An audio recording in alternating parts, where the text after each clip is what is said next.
Hello guys, good morning. Welcome back to my channel. It's Pallavi Biswas. আর আমার একটা নতুন ব্লগে, নতুন পর্বে তোমাদের স্বাগতম। তোমরা তো মর্নিংয়ে চা খাও, আমি কি খাচ্ছি দেখবে? এই দেখো, খেজুরের রস। অনেক দিন পর খাচ্ছি। অনেক দিন পর বলতে হোক না হোক 5-6 বছর পর খেয়ে দেখি।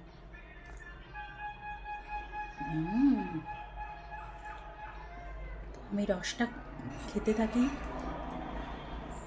তোমরা আমার ভিডিওগুলো দেখতে থাকো।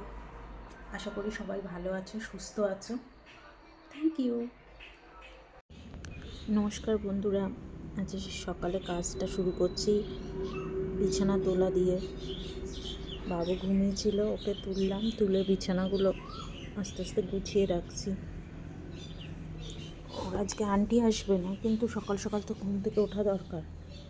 একবার উঠে পটি টটি করে আবার এসে শুয়ে পড়েছে, মানে আলস্য আর ওর ছাড়ে না। আসলে দুপুরে ঘুমানোর সময় পাই না তো। এই ফাঁকে উঠিয়ে দিয়ে ওকে আমি আস্তে আস্তে বিছানাটা গুটিয়ে জানলাগুলো খুলে দিচ্ছি, যাতে একটু ঘরের মধ্যে রোদ আলো ঢোকে।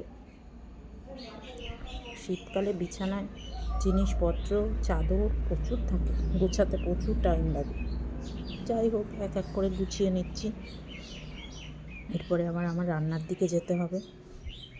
কম্বলগুলো গুছাতেই বিরক্ত লাগে, বড় বড় কম্বলগুলো আর একটু ভালো রোদ উঠলে রোদের মধ্যে দিতে হবে।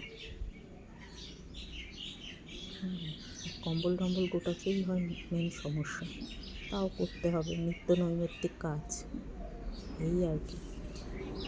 এরপর আজকে চলে যাব ভাত রান্না করতে। আমি ভাতটা কাঠের উনুনেই করি। জলটা ফুটে গেছে, চাল দিয়ে দিয়েছি, চালটাও ভালো জ্বলছে। ভাতটা আমি সকাল সকাল করে নিই সবার আগে। কাঠে করি তো ভাতটা খুব সকালে করি। আর কাঠে করতে বেশ এও লাগে, ঠান্ডার দিনে আরামও লাগে। একটু নেড়ে নিচ্ছি, চালে জলে একসাথে মিশে যায়। ভাতটা আমার ফুটে এসছে, একটু চেক করে নিতে হবে ভাতটা ঠিকঠাক হয়েছে নাকি। প্রায় হয়ে এসছে, আর কিছুক্ষণ জাল দিলে নামানো যাবে।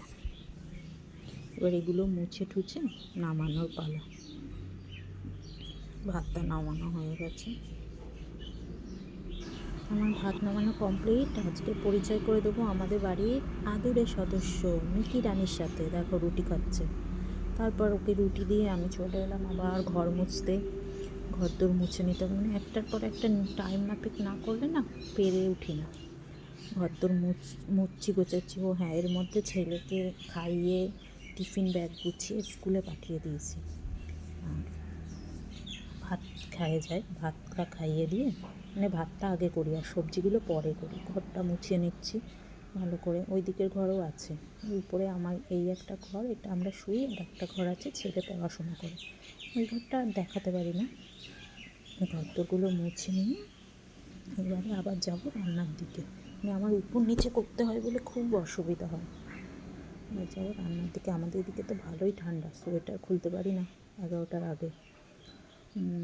তো এবার যাবো রান্নার দিকে। আজকে রান্না করব শিম, বেগুন, বিনস দিয়ে কালো জিরে ফোড়ন দিয়ে একটা নিরামিষ ঝোল। ডাল ঠাল আজকে আর করবো না, একটু টমেটোও দিয়েছিলাম, বেশ টকটক হবে। এগুলো নেড়ে চেড়ে জল দিয়ে দেবো, ব্যাস হয়ে যাবে। আর নামানোর সময় একটু ধনে পাতা দিয়ে দেবো, শীতকাল তো সব কিছুতেই ধনে পাতা। এরপরে করব হচ্ছে ইঁচড়, বছরের প্রথম ইঁচড়ের তরকারি, ইঁচড় বা কাঁঠাল।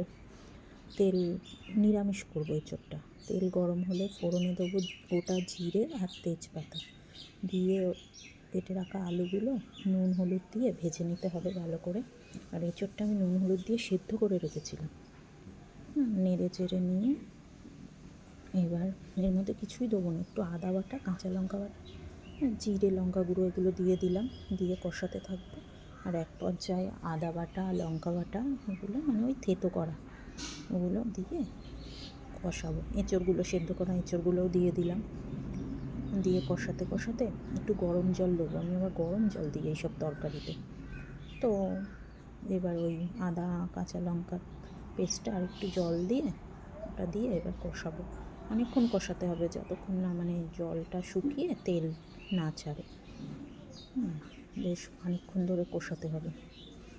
ওইদিকে আবার গরম জল বসিয়ে দিয়েছিলাম, এবার গরম জলটা কষানো হয়ে গেছে, গরম জলটা ঢেলে দিলাম, দিয়ে এবার ঢাকা দিয়ে ব্যাস ফুটতে দেওয়ার পালা। ফুটে গেলেই তৈরি নিরামিষ এঁচোড়ের তরকারি। ঢাকা দিয়ে দিলাম, দিয়ে আমি আমার বাদবাকি কাজ সারতে চলে গেলাম। দেখলাম ফুটে গেছে, এখন ঘি আর গরম মশলা দিয়ে, গ্যাসটা কিন্তু নিভিয়ে দিতে হবে না, গন্ধটা থাকবে না, ফ্লেভারটা থাকবে না। ঘি গরম মশলার যে ফ্লেভারটা, নিরামিষ এঁচোড় তো ঘি গরম মশলার একটা ফ্লেভার থাকে, ওটা পাওয়া যাবে না। এই জন্য ঢেকে রাখতে হবে কিছুক্ষণ, কড়ার মধ্যে বেশ ঢেকে রাখতে হবে। এই যে ঢেকে রেখে দিয়েছি, ব্যাস।